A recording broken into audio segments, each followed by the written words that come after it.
How to save WhatsApp DP picture. Now, in order for us to get this done, I want you to go ahead and open your WhatsApp account. And then from here, I want you to click this three vertical dots, just like so.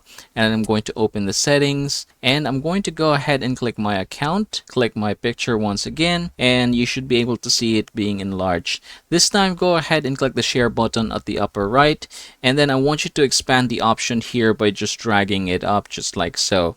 Now go ahead and look for the Google Drive option in here, and then go ahead and click this one.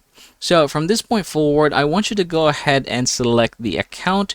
You can go ahead and switch it to the account that you are going to be using. For example, this one right here.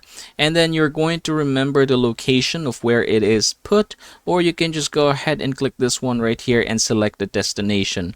So I'm just going to use that default there. And then for the file name, you have the option to change it. In my case, I'm just going to leave it at that. And then I'm going to click the save button. Now this time I'm going to go ahead and open the drive. So after doing so, you should be able to see it being uploaded in here. As you can see, it is the exact same picture being uploaded at that exact same time.